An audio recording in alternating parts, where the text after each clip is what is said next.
Can you put that on the cryon here instead of day 38 U.S. v. Joe Biggs? Just day 38 Gilligan's Island. We should do the Gilligan's Island song too next time, you know. Hey, welcome back, everybody. It's Law and Legitimacy. It's Friday, and we've endured, survived, otherwise made it through another week. Thanks for coming back. Day 38 of Gilligan's Island. Oh, excuse me. United States versus Joe Biggs et al. Here in D.C. And, you know, I kind of saw it coming. I didn't think it was going to happen. It's happening. I can't believe my eyes, but I have to trust them. And I certainly believe my ears. Had a sick jury yesterday, so we argued motions and talked about the case to come. Where are we now that we've been in trial for, you know, since the first of the year, the second of the year? The first was a legal holiday. The government announced 3 more weeks of evidence, which probably means a little bit more. And then the court turned to the defense and asked, you know, how much we had, and there's going to be 2 or 3 weeks between us. So it's looking like this trial might not end until sometime in April. Court staff are sniggering and marshals are betting that it won't be until May. And I'm thinking I missed a winner in DC, but that's the bad news. The good news is it was 72 degrees and sunny in Washington yesterday. And I had a little bit of time in the afternoon to enjoy the weather. I also got a phone call from one of my clients, good friends, Alex Jones, last night. And I thought he was kind of maybe pulling my leg until Mike sent me something on Twitter today. So, you know, Jones is in bankruptcy, both on a personal level and through his corporation free speech system, having been driven there by large, asinine, and catastrophic judgments in the Sandy Hook cases. These cases are on appeal. I'm extremely confident that at least in the Connecticut case, which I handled, it'll be overturned.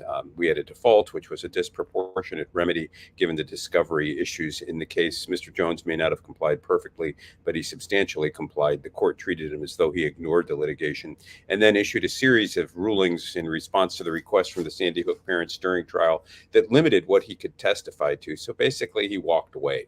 After his examination by the plaintiffs, he decided not to come back, called the proceedings a farce, talked about it on the air, and acknowledged in response to questions from plaintiffs' counsel in court of the judge's presence that he viewed her as a tyrant and held her in contempt. And candidly, I think he was justified in doing so. So we'll take his appeal. In the meantime, though, he's parked in bankruptcy court. And so I guess there was a meeting of potential creditors at which, supervised by the United States bankruptcy trustee the other day. He was told it was going to be a brief meeting, but it lasted for 5 hours. Some portion of which was dedicated to your tax dollars trying to chase down this debtor and find where he had his assets hidden. And they spent time talking about his ragdoll cat. Let Alex tell it. There it is online. He's holding said cat in his arms. Okay, so this is not a joke. This is real, and this really happened. And I just got home tonight with my family, so my wife's shooting this video. I'm in a bankruptcy hearing, personal and corporate for InfoWars, and the Justice Department is involved and ordered me to be at a hearing today. And they spent probably 5 minutes of the meeting that was over 3 hours long on my cat. This is Mushu, my 5-year-old daughter named Mushu this 2 years ago. And they wanted to know if assets were hidden in the cat. The cat was like $2,000. I see some gold bars coming out of her butt. I really do love it. But they were very serious about the cat and its value. And they may want the cat for the Sandy Hook families. So the deal's broke. You guys aren't getting the cat. This is next level. This is harassment. No one's ever heard of this. My lawyers never heard of this. This is just insane. It is. I mean, what, you want my children next? You want to like sacrifice my children or something? Oh, God. I mean, I understand, you know, they've got a judgment. They're entitled to try to collect it.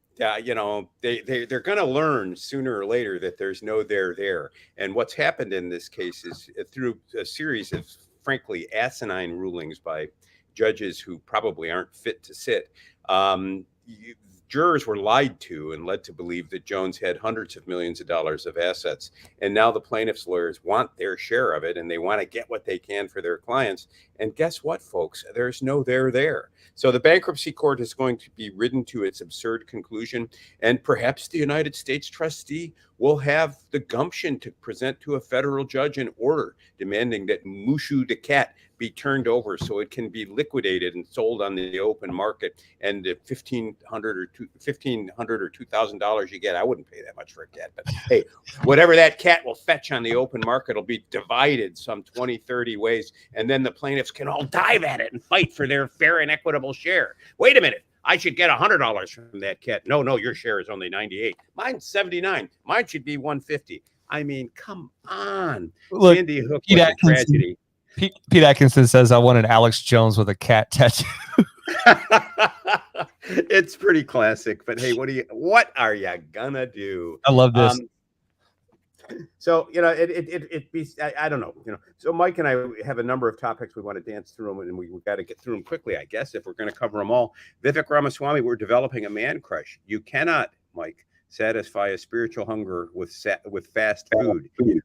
Mike will post a link to Ramaswamy's talk at St. Anselm's College. I hadn't listened to it, and he talks a little bit about woke religion.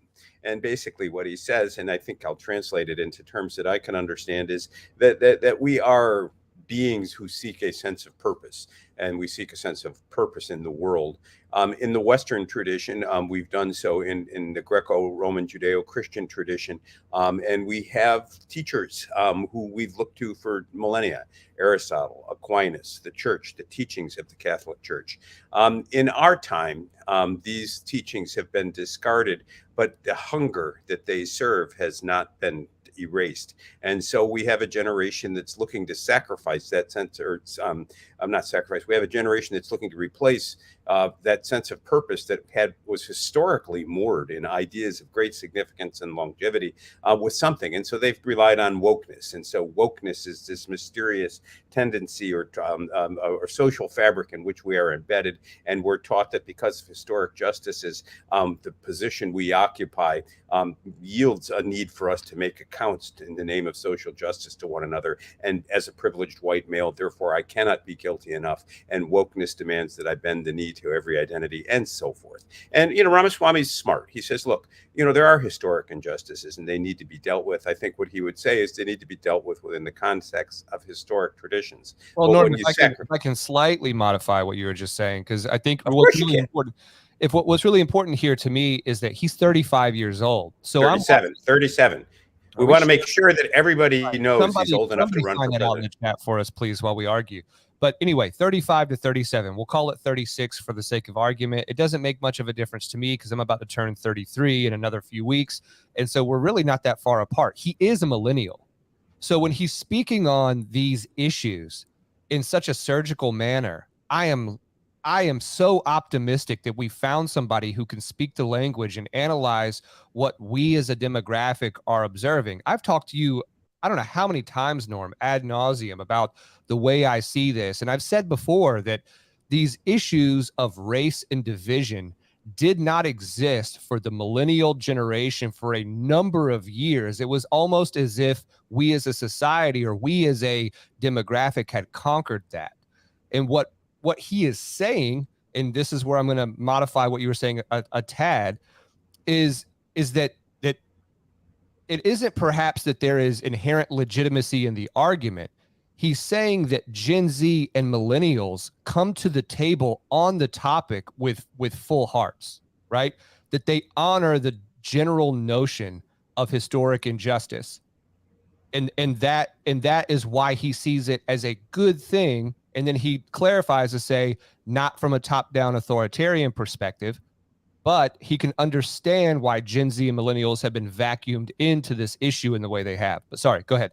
Oh, that's right. I mean, but the vacuum effect is real, and because they don't, or I think he would say, because of the lack of moorings in a broader tradition, they've valorized, or they've placed too much value on their own individual sense of justice or injustice, and the result is they're craving significance and demanding justice for themselves at the exclusion of larger ideals, or something like that. That's my gloss on him, and he can speak for himself and speak far better than I can. But the classic line at the end is, we've taught people that they can go to Ben and Jerry's and get some social justice sprinkles. And he says, you can't satisfy a spiritual hunger with junk food. That's right. And that is the line that I think can carry him a great way in the presidential campaign. And, I'm aware of those who will say, hey, an appeal to culture is the coward's way out in politics. We want policy discussions. I agree with that as well. But Here's a policy discussion.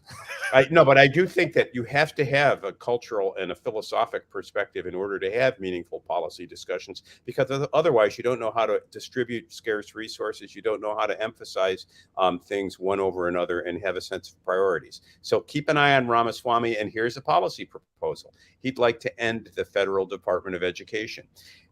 When he says that, you kind of chuckle. I mean, well, let's end the IRS. Let's do this. Let's do that. But if you're going to look for low-hanging fruit in the federal government and ask yourself which department is probably least vital to the national welfare, it's hard to imagine a candidate more willing, ready, and able to be plucked than the Department of Education.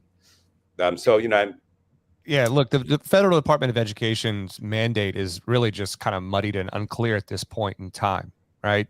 Every state is, supposed to have its own pathway to developing a curriculum. But as the federal government does, this agency dangles resources to every single state in exchange for certain promises as to the content and character of its public education curriculum.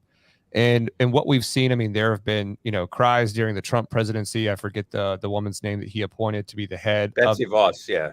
Yep. But ultimately, you're looking at a very bloated bureaucratic machine, and education is on the ballot for the next, I don't know, however many elections.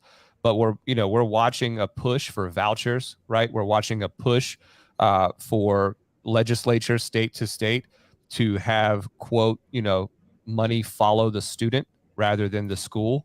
And I do believe that Ramaswamy has his fingers on the pulse of this issue in a very acute way. So I don't really laugh. Maybe. I mean, look, serious, but I don't think he's likely to succeed unless he has a real way of actually just disassembling people who have been there for generations. No doubt the Department of Education is perceived to be one of the most stable government jobs you could get at the federal level.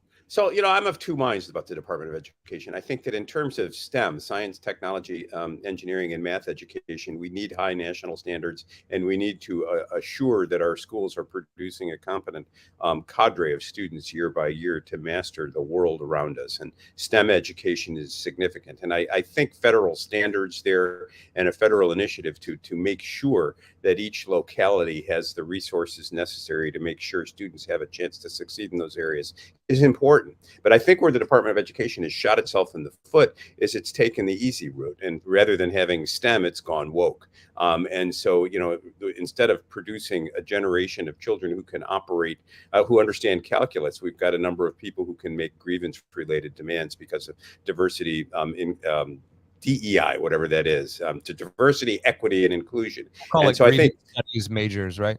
Yeah, so I think grievance studies, get rid of that in the Department of Education, and you've probably gotten rid of half of the administration.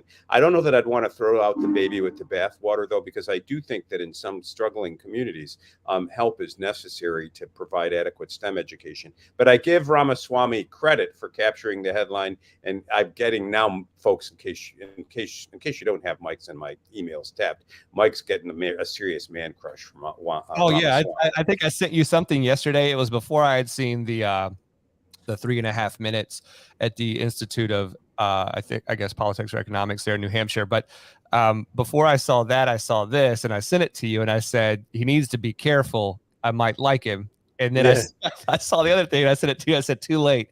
I like him. Right. Yeah, so no, I do too. At this point, I like you, Vivek, and I've actually said in a couple of tweets to you to come on to our show. We'd be honored to host you. And so for those of you watching and listening, this is my opportunity every show to say, hit the thumbs up button, please. It helps us a lot. But also maybe just instead of liking it today, just send a tweet to Vivek and tell him to come and hang out with the LA aliens, Yeah, no, I'd like to talk to him, because I think he's, when I hear him, I hear a more articulate version of myself. And, my preoccupation with the bottom falling out of pluralism, the metaphor he uses in his St. Anselm's talk is, we're bats sonar. We're sending out signals trying to find our place in the universe. And when you orient yourself toward the void or towards something real, there's no surprise you end up in confusion. And then there are real goalposts in the form of faith and tradition. So he strikes me as talking the right talk. Let's see how far he gets. I mean, candidly, Ramaswamy for president's really going to be a hard sell in middle America. But if people listen to him, it might not be. On the topic of education. Put those V's up, baby. No, the ganger. No, see, we got the 2 V's here for Michigan, as in Michigan Wolverines, probably likely to come out rated number 1 or 2 in next year's football polls, but I digress. On the topic of education, Wall Street Journal had an interesting piece. Oh, God. Is that the Horned Frogs? The Wolf Pack. Wall Street Journal had an interesting piece about a tendency in school districts, while we're on the topic of education, in the name of, and this really goes to the point we were just talking about STEM versus wokeness. Some school districts are concluding that honors programs increase a sense of unfairness. They don't promote equity, and therefore, in order to have equity, we should not have honors programs. I mean, seriously. Does everybody get an A for turning up? And then if we're going to give everybody an A for turning up, do we give people an A when they can't turn up? And then do we give people A's because they don't want to turn up? And then do we just decide we don't need schools? There is something called achievement. There are standards of excellence. Some things are better than others. Some people perform better than others. And there's no sense of social injustice in recognizing that. Now, to quote Ramaswamy, you can recognize that people who are born to advantageous situations have a greater likelihood of success than those who are born impoverished or with absent parents and so forth. I get that. In fact, I survived that. And I know what a struggle it was to go from nothing to the little bit of something that I have. And I know that social institutions in the form of fellowships and caring communities helped me a great deal. We need to build those communities, not to dismantle excellence, but to make it possible for all people to arrive at excellence by whatever means. So take a look at that story, wring your hands and say, woe is me for the Just Republicans. A few things from the chat here. Pete Atkinson, when we were actually on the talk directly about the DOE, said, what metric has the Department of Education improved in the last 50 years? And have the federal standards ever been effective? Once? I think those are, surprisingly legitimate questions. He also says, he offers up here, our idea of education is so impoverished. It leaves people depressed, chasing money, and devoid of purpose in life. And I couldn't agree more, Pete, on that point in particular. I think that is the true mandate of any educational initiative, right? Is to relieve those 3 things that you said. I look at this article. It says school districts doing away with honors classes argue students who don't take those classes from a young age start to see themselves in a different tier and come to think they aren't capable of enrolling in AP classes that help with college admissions.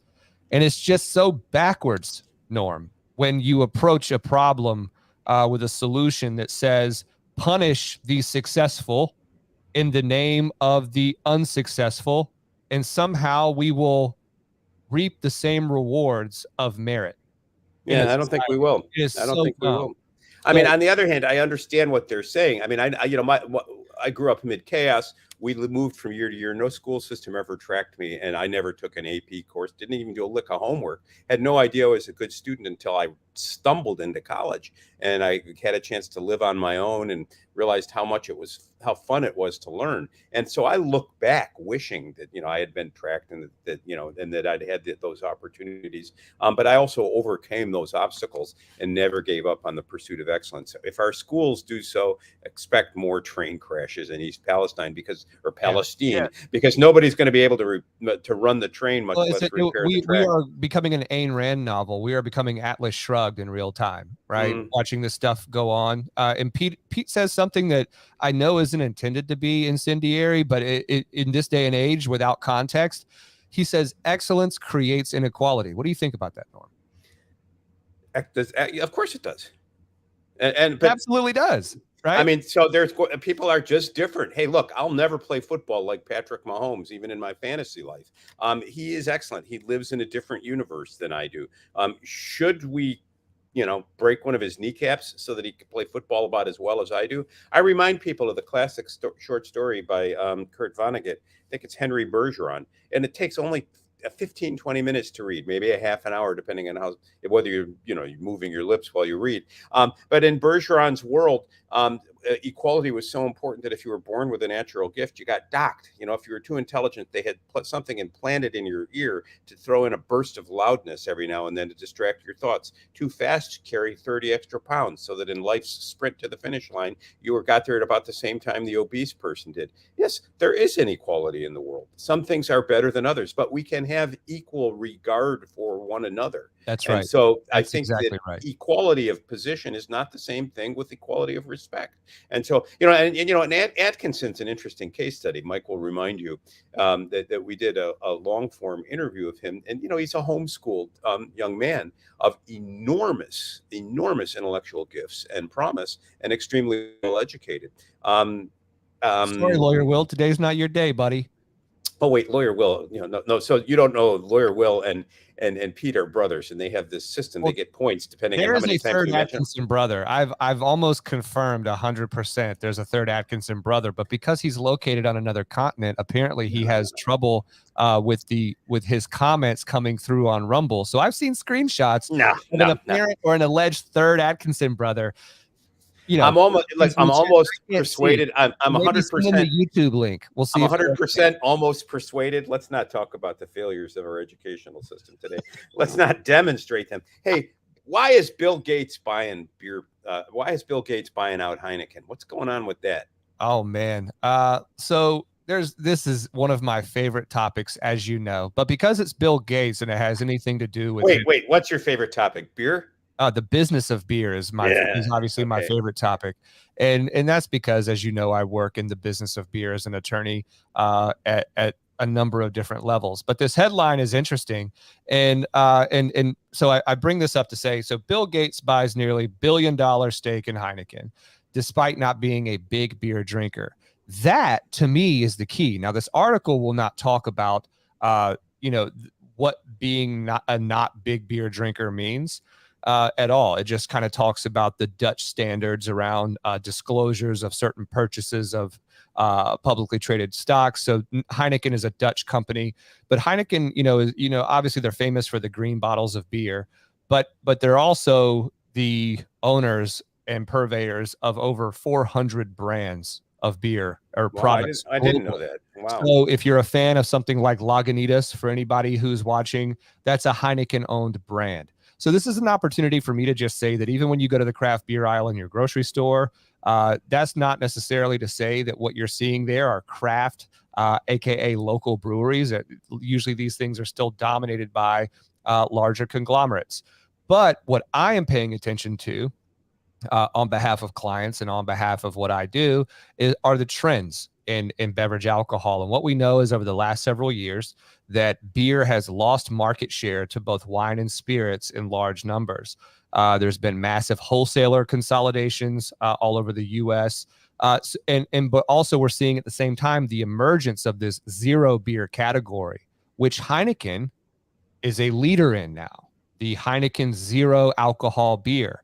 So Gen Z is actually on the bleeding edge of the largest share of mind for zero beers ever, right? There are more zero beer or near zero products on the market now than there ever have been. Now, that might not say a lot, but what I think is happening here is that Bill Gates might have identified a bottom in the macro beer market, and he also might be identifying other opportunities where younger people don't want to drink. I don't know. It's just interesting that somebody in his position would care to take an interest this large in something like Heineken. Well, I mean, people are paranoid about Bill Gates in the conspiracy community. I mean, he owns some more farmland than I think anybody in North America, and so I saw him as getting involved in an industry that that produces grain, that uses grain to produce hops and so forth. And I wondered about that. Never a dull moment in the Gates household. Yeah, I mean, and I don't know how I missed that, but that is a very, very, very strong argument to make, Norm, is that with his large shares and holdings in agricultural and farmland, he's kind of holding the keys to small economies of scale that he could, I guess, put to the benefit of the Heineken portfolio, right? Very interesting. Well, let's keep an eye. I was going to say let's keep an eye on Bill Gates, but why bother? With his money and resources, he's keeping an eye on us. Hi, Bill. You want to come on and talk? No. Suddenly I've got static in the universe. Wait, don't turn me off. I'm not a bad boy. My algorithm says otherwise. Yuma Hospital in Arizona, big deals going on there. Jim Jordan and Republicans from the House Judiciary Committee went down there apparently to find out they're meeting with leadership. Oh, no, they are in Yuma. Apparently, the hospital's on the verge of financial collapse. It has provided $20 million in care within the last 6 months to illegal immigrants flocking across the border, and there's no bailout in sight. And the result may be that Yuma's one of the biggest hospitals in Yuma goes belly under. The problem of uncompensated care is a difficult issue. And under the Burton Act, I believe it is, hospital emergency rooms are required to take people who walk in on an emergent basis. They can't turn them away. We may not have national health care system, but we have certain nets in place through which people aren't supposed to fall. And then hospitals have to creatively struggle with how to cover those gaps. And that's done on a state-by-state basis. In Connecticut, my home state, there's something called an uncompensated care pool, and hospitals are able to withdraw from it on a formulaic basis. I don't know what's going on in Arizona, but the notion that a community is going to lose access to its hospital because it's providing care to those in need is terrifying. Yeah. So the CEO of Yuma's primary hospital, his name is Robert Trenchel, and he is quoted as saying this: "Our reality is this: we have delivered over $26 million in uncompensated care to these individuals in the 12-month period of time from December 21 to November 22. That is an auditable figure. Let me assure you, it is not an approximation. That number comes from a detailed review of unpaid patient bills directly attributed to migrant patients." $26 million. And that's just, it's fascinating to me. And I think I was also reading there's a Breitbart article that talks about the fact that that Yuma, being sort of a city along the U.S.-Mexico border, is situated such that this hospital is like the nearest one within 180 miles. And you're looking at basically Phoenix and San Diego as the next closest hospitals. So it's incredibly vulnerable. It's not as if this hospital goes under and there are several other hospitals there to kind of absorb a larger workflow. That's not the case. There will just not be healthcare there. Well, and so, this nails one of the problems that we talked about early in the year when we talked about things to watch, and that is the immigration crisis. I mean, because to me, this is a classic, dilemma where there's no good solution. I mean, you can't say to a person appearing at a hospital door in acute distress, show me your citizenship papers or die on the street. That's just not a world I'm prepared to live in. But yet you can't open your doors to everyone without consequences and without potentially depriving people in a community who are dependent on their hospital of the care they need. I mean, I hope that Jordan and the House Republicans will take a policy perspective on this rather than a political perspective. I don't want to see them walk away from Yuma saying, we need to build the wall. The immigrants are flowing over, and the result is they're depriving us of health care. We do need immigration control. We do need to regulate the flow of people into this country. But I think it's an inevitable thing. We tear at one another and ourselves as we might. We still remain a destination nation for many around the world, and our quality of of life is the envy of many people, or many nations. And so people come here when they're in distress. At what point do so many of them come that we ourselves become in distress and cease being a destination nation? And isn't this an ironic form of elimination of advanced placement? You know, we're going to make sure that everybody's equal because, and that means that we're all going to have a lesser standard of living. That's exactly because right. Until we're all staring into the same mud puddle, it's just not equality. And that's just not, you know, and it could be my white male privilege speaking here because I'm at the top of the apex worldwide, meaning I enjoy access to resources that few people do. Am I being ungenerous? Am I being niggardly in deciding not to share?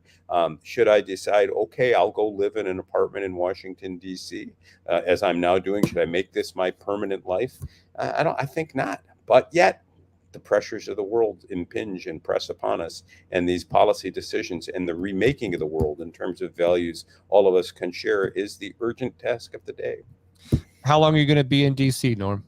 Oh, you know, a reporter stopped me in the hallway. I think I told you this already. Do you have any idea when this case is going to end?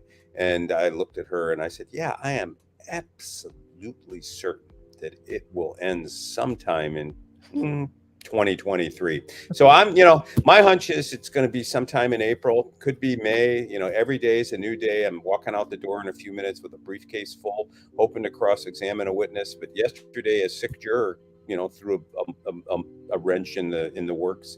Who knows what today will bring? Objection. Sustained.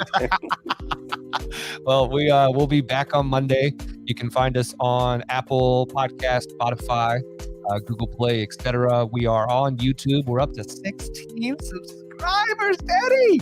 In a week. That's pretty cool. So, and here's your mission, you 16. Get Vivek Ramaswamy on here. He's not too big for a small-time podcast. We'll help him amplify his voice. That's right. So, you know where to find us, locals as well. If you want to become a member and transition into a supporter where you are helping Norm and I continue to grow and evolve this platform for you, the viewer and the listener, we appreciate you, and we will see you on Monday. Ciao. Have a great weekend, everyone.